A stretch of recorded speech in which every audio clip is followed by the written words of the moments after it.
Hello and welcome. My name is Kerryanne Mayhew and I am currently completing my honours year in a Bachelor of Dance Studies. Before I proceed with my showcase tonight, I wish to introduce my research query, key themes and beginning ideas. To help articulate these, I will begin with two quotes which kick-started my research interests. Screens have two functions. They show and they conceal. Screens represent at once the jeopardy and the making safe of the eye. They are food for the eye's endless, insatiable appetite, even as they are a place where the eye may come to rest. If our gaze can be fixed by a screen, then we might be protected from its own hunger, even as we consent to be consumed by it. And the second quote follows, "There is no relationship of trust to be had with a computer." These excerpts reveal two of my key themes within my research, being screen-based technology and the developing human society.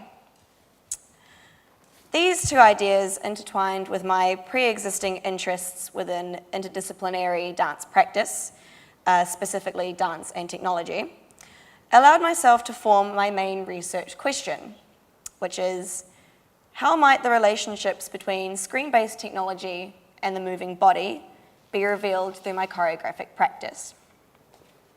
Further sub-questions that have emerged as a result include, does screen-based technology seek to enhance or hinder the choreographic process? What does this mean for a modern society driven by technological use? And what would the potential impact of technological failure be within our dependent society?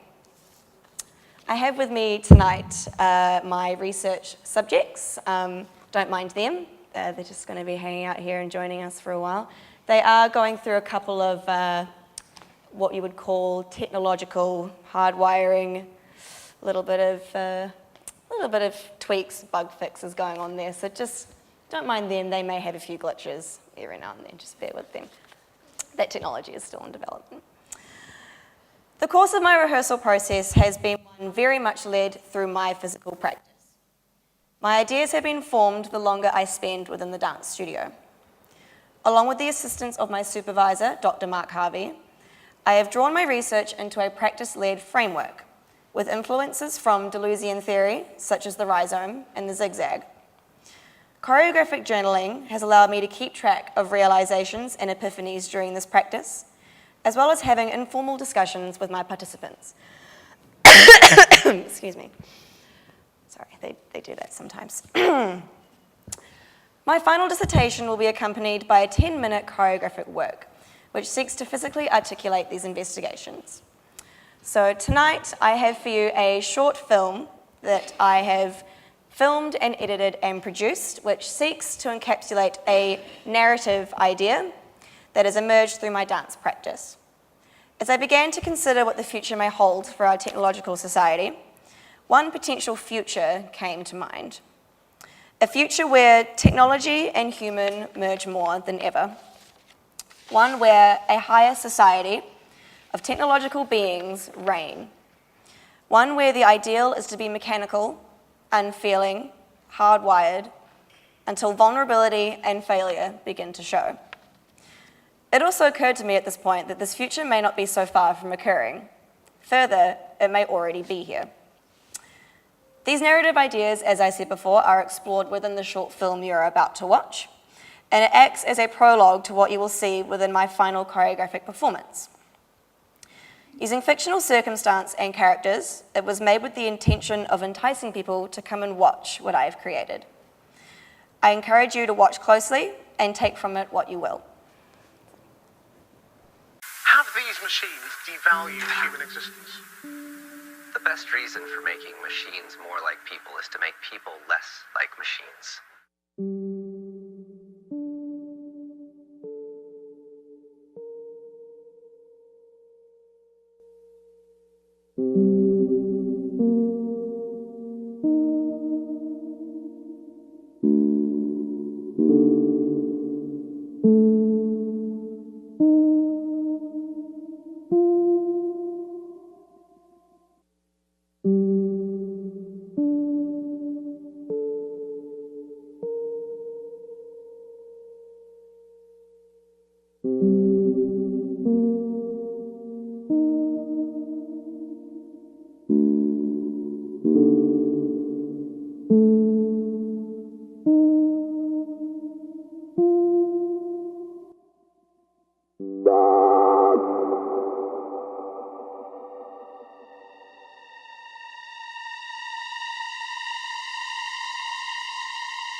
Gather and conclude my ideas. As this film reveals only the establishment of my choreographic narrative and the characters my dancers possess, my final performance will delve deeper into the relationship of screen-based technology and movement. Through this investigation, I will hopefully allow a deeper understanding of what this could mean for our future society if we have not already got there. My next step I wish to take with my choreography is to explore the idea of technological failure. We have seen how ideal it may seem to be a part of this higher technological society, but all of us would have had moments where technology has failed us. So what happens when technology is ingrained within our bodies and our limbs?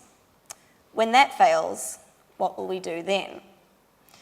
To close, I will read another quote that has inspired my research, which follows: "Technology is advancing at a phenomenal rate.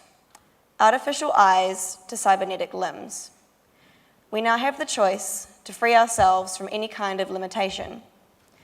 There are people who say that what is happening is unnatural, but people were scared of electricity, and where would the world be without that?"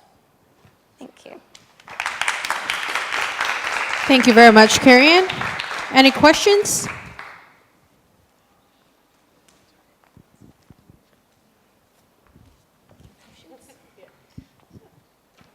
Thank you, Kerryanne. Thank you, dancers. I was wondering if you could talk a little bit about artists and other philosophers and thinkers who have inspired you in this work, who kind of create a field of practice that you're working within. Sure. Thank you for that question.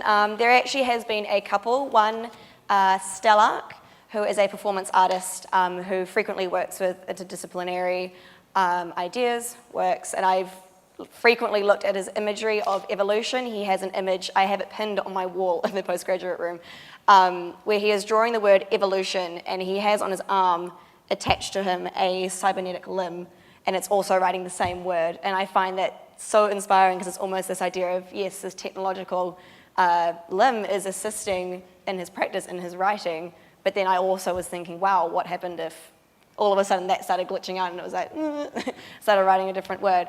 So that is one artist, is Stellark. Another one is I can't for the life of me think of the first word because I've only ever referenced it, you know, when you do APA referencing, you have the last name and then you have the year. I know it is Clark 2000. It is a book called Technology, Trust and Technology.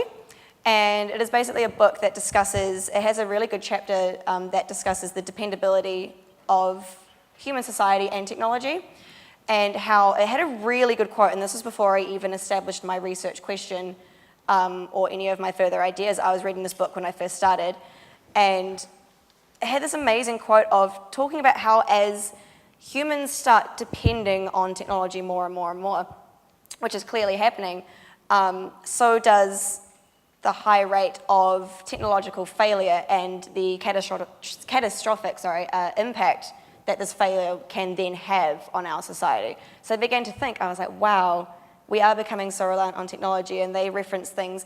We may think of technology as things like our phones or our laptops, which is true, but they discussed it in ways such as think of like your life support machines in hospitals. And they were thinking, obviously, people depend on these so much. So what happens once these things fail? Obviously, life is at risk, and it's more than just not having access to the internet when it fails. It's actually someone's life. So it was a bit of a ramble, but it was something I found really, really fascinating, that book. So that is definitely one other scholar that I've looked to. Yeah. Thank you. Thank you.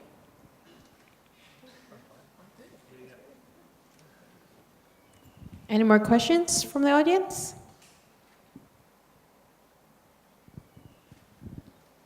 No? Okay, thank you very much, Kerryanne. Thank you.